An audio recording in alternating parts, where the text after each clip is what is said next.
Hello friends, good afternoon. आप सभी का मेरे एजुकेशनल चैनल में स्वागत है।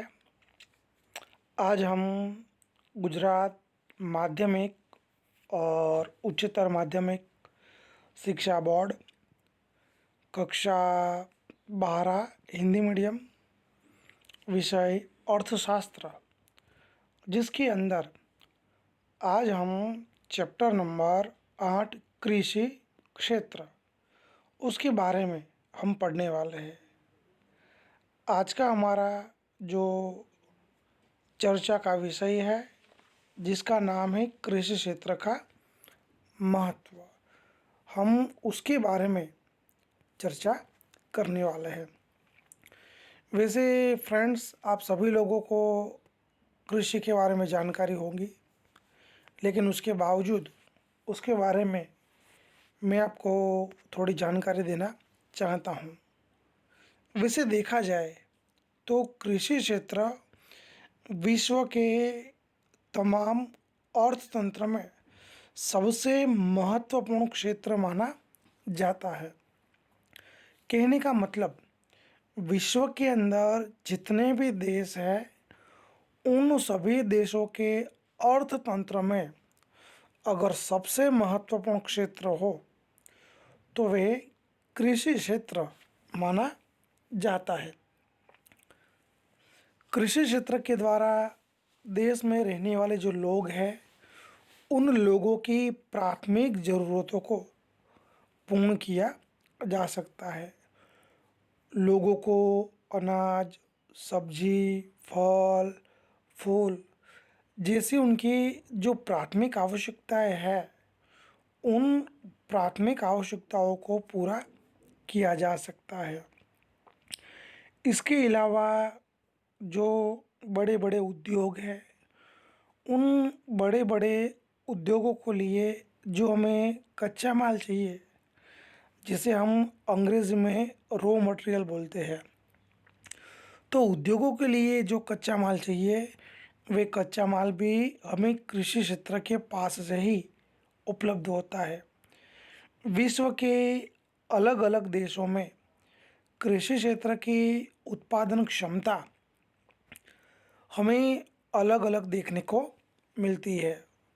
उसका अलग अलग प्रमाण में उत्पादन, रोजगार और आय सर्जन करने में सक्षम है।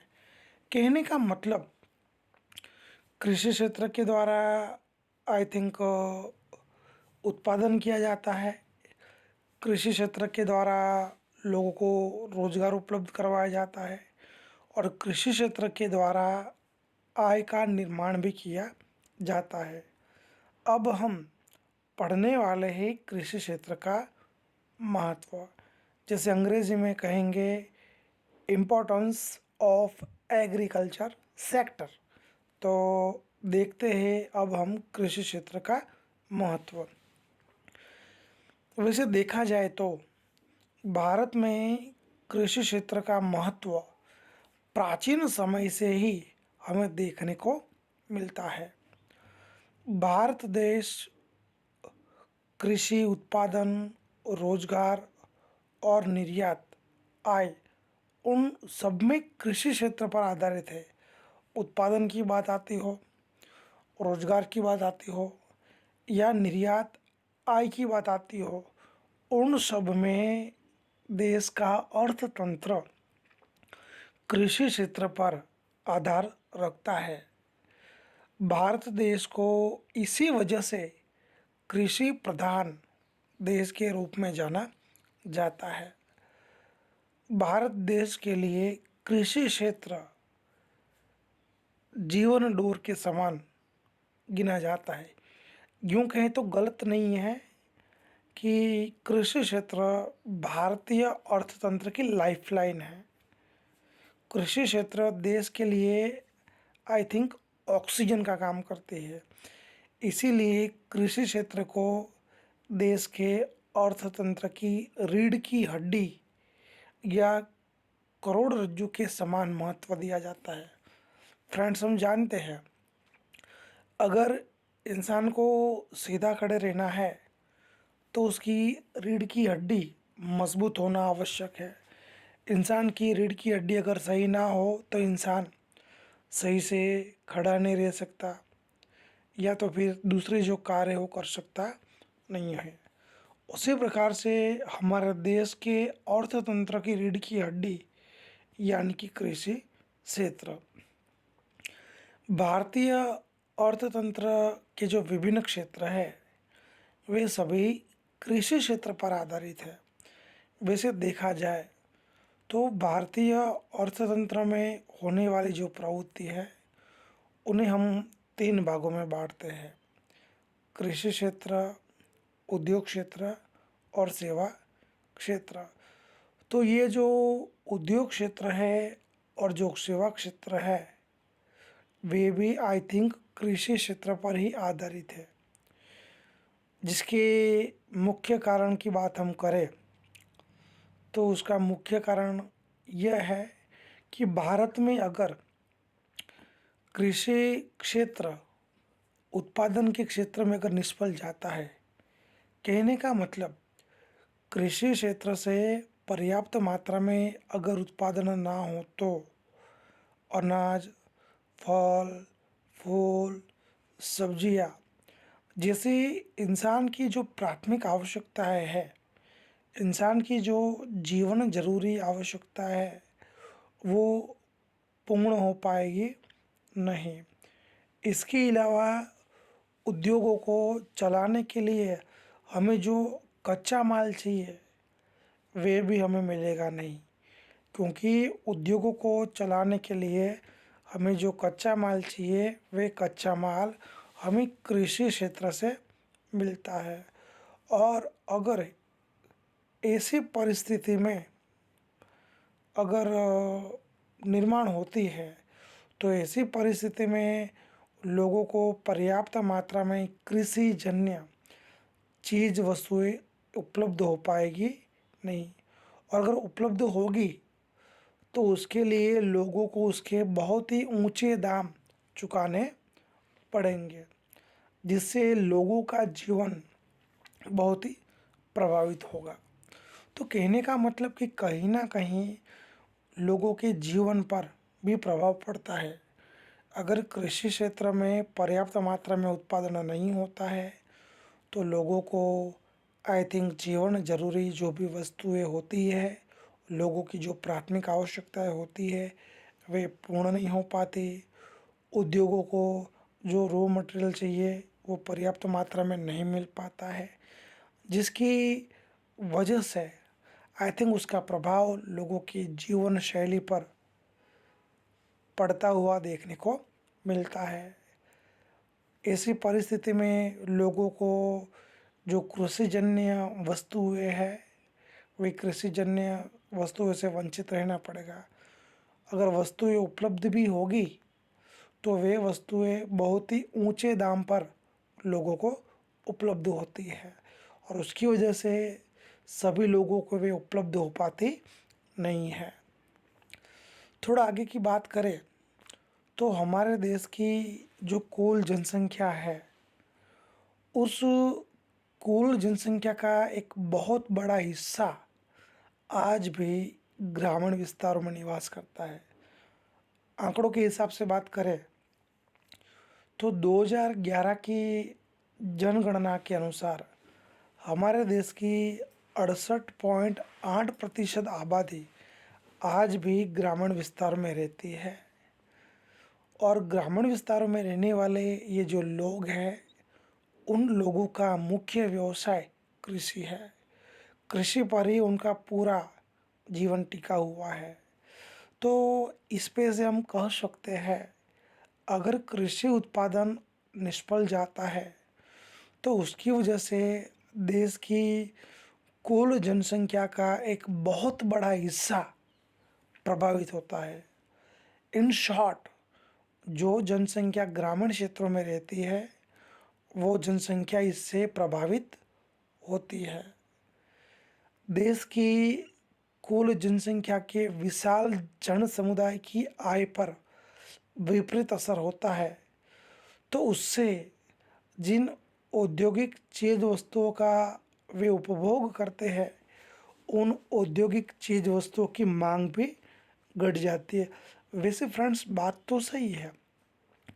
ग्रामीण विस्तार में रहने वाले लोग जिनका मुख्य व्यवसाय कृषि है, अगर पर्याप्त मात्रा में उत्पादन नहीं होगा तो उसकी वजह से उनका सीधा प्रभाव उनकी आय पर पड़ेगा। उनकी आय कम हो जाएगी तो उसकी वजह से वे जो भी औद्योगिक चीज़ वस्तुओं का उपभोग करते हैं, उन औद्योगिक चीज़ वस्तुओं की मांग धीरे धीरे घटती जाएगी। इसके अलावा उद्योगों को जो कच्चा माल है, वे कच्चा माल पर्याप्त मात्रा में मिल पाएगा नहीं। उद्योगों को पर्याप्त मात्रा में रॉ मटेरियल नहीं मिलेगा, उसकी वजह से पर्याप्त मात्रा में उत्पादन हो भी पाएगा नहीं, और उसकी वजह से वस्तुओं के दाम बहुत ही बढ़ जाएंगे। इसके अलावा उद्योगों को कच्चा माल पर्याप्त मात्रा में नहीं मिलेगा, और उनके द्वारा जो भी उत्पादित वस्तुएं होती है, उनकी मांग भी धीरे धीरे घटती जाएगी। तो संक्षिप्त में कहें तो कृषि क्षेत्र की जो निष्फलता है, वह निष्फलता औद्योगिक क्षेत्र की निष्फलता के लिए भी जिम्मेदार मानी जाती है। तो कहने का मतलब यह है दोस्तों, अगर कृषि क्षेत्र असफल होता है तो उसका प्रभाव औद्योगिक क्षेत्र पर पड़ता है, क्योंकि औद्योगिक क्षेत्र को चलाने के लिए हमें जो रॉ मटेरियल चाहिए, वे हमें कृषि क्षेत्र से मिलता है।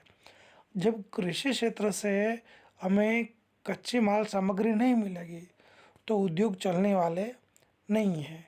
उद्योगों के द्वारा चीज़ वस्तुओं का उत्पादन होने वाला नहीं है, और ऐसी परिस्थिति में औद्योगिक क्षेत्र असफल हो जाएगा, औद्योगिक क्षेत्र निष्फल हो जाएगा। तो कृषि क्षेत्र की निष्फलता कहीं ना कहीं औद्योगिक क्षेत्र की निष्फलता के लिए जिम्मेदार मानी जाती है। और दो कदम अगर आगे बात करें, कृषि क्षेत्र निष्फल जाता है तो उसका प्रभाव औद्योगिक क्षेत्र पर पड़ता है, और उसकी वजह से औद्योगिक क्षेत्र भी असफल होता है। कृषि क्षेत्र एवं औद्योगिक क्षेत्र असफल होने की वजह से उसका विपरीत प्रभाव देश के सेवा क्षेत्र में पड़ता है। सेवा क्षेत्र में जो सेवा की मांग है, उस मांग में कमी देखने को मिलती है। जो उससे संबंधित आय है, वे आय में भी कमी देखने को मिलती है।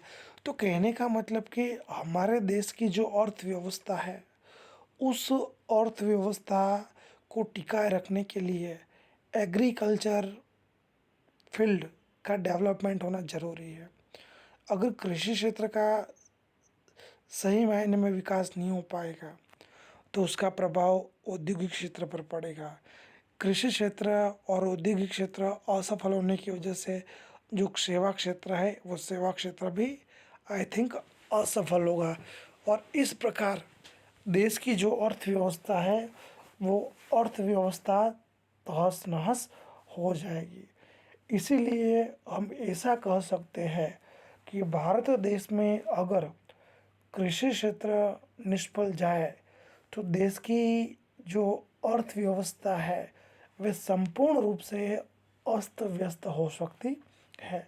ठीक उसी प्रकार से अगर कृषि क्षेत्र सफल होता है तो देश प्रगति के पथ पर आगे देखने को मिलता है, क्योंकि अगर कृषि क्षेत्र सफल होगा तो ग्रामीण क्षेत्र में रहने वाले लोगों को रोज़गार मिलेगा।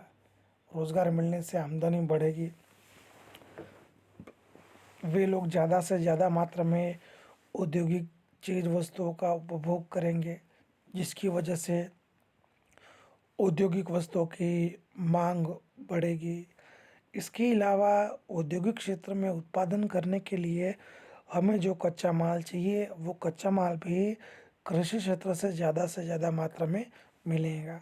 कृषि क्षेत्र और औद्योगिक क्षेत्र सफल होने की वजह से उसका सीधा प्रभाव सेवा क्षेत्र में पड़ेगा।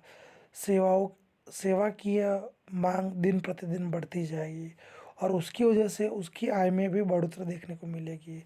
कृषि क्षेत्र, औद्योगिक क्षेत्र और सेवा क्षेत्र सफल होने की वजह से देश की जो अर्थव्यवस्था है वो अर्थव्यवस्था गतिशील हो जाएगी, देश का विकास होगा।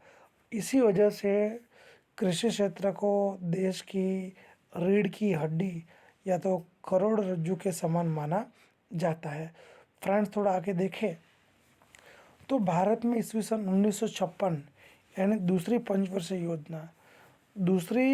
पंचवर्षीय योजना से देश में औद्योगिकरण का प्रयत्न किया गया था। भारत सरकार के द्वारा औद्योगिकरण करने के लिए बहुत सारे प्रयत्न किए गए हैं।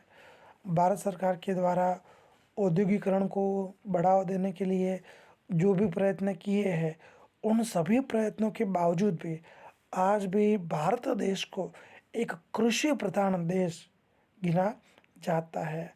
और उसकी वजह से कृषि क्षेत्र के द्वारा उत्पादन की बात हो, आय की बात हो, रोजगारी की बात हो, निर्यात की बात हो या कमाई की बात हो, उन सब में भारत देश कृषि क्षेत्र पर आधारित है। कहने का मतलब कृषि क्षेत्र के द्वारा उत्पादन, आय, रोजगारी, निर्यात, कमाई इत्यादि पर भारत का अर्थतंत्र निर्भर है। फिर भी भारत के अर्थतंत्र की विकास का जो दर है आज भी कृषि क्षेत्र की वृद्धि दर पर आधारित है। कहने का मतलब कि अगर कृषि क्षेत्र का विकास होगा तो उसकी वजह से देश का भी विकास होने वाला है। देश की जो अर्थव्यवस्था है उस अर्थव्यवस्था का भी विकास होने वाला है। तो फ्रेंड्स, हमने आज की वीडियोस के अंदर कृषि क्षेत्र का हमने महत्व देखा। परीक्षा के अंदर कई बार इसमें से सेंटेंस भी पूछा जाता है और 3 नंबर में टिप्पणी भी पूछे जाते हैं। सेंटेंस की बात करें तो परीक्षा में 2 नंबर में पूछा जाता है, भारत एक कृषि प्रधान देश है, समझाइए। दूसरा, आई थिंक कृषि क्षेत्र भारतीय अर्थतंत्र के लिए जीवन डोर के समान है। तीसरा, कृषि क्षेत्र की निष्फलता औद्योगिक क्षेत्र की निष्फलता के लिए जिम्मेदार है। तो 3 सेंटेंस इसमें से निकलते हैं। इसके अलावा 3 नंबर में एक टिप्पणी भी आती है, कृषि क्षेत्र का महत्व समझाइए। तो स्टूडेंट्स, आपको इसको सही तरह से समझना है ताकि आप सेंटेंस को भी समझ के उसका आंसर लिख सके और 3 नंबर के सवाल को भी आप हल कर सके। फ्रेंड्स, अगर आपको हमारा ये वीडियो पसंद आया हो तो उसे लाइक कीजिए, ज़्यादा से ज़्यादा शेयर कीजिए। और आई थिंक हमारा जो एजुकेशनल चैनल है जिसका उद्देश्य बच्चों को शिक्षा देना है, तो उसे सब्सक्राइब करना ना भूलें। आगे के वीडियोस में हम आपके सामने फिर से एक नए टॉपिक के साथ, एक नए मुद्दे के साथ मिलेंगे। तब तक जय हिंद, जय भारत, वंदे मातरम, भारत माता की जय। धन्यवाद। अस्तु।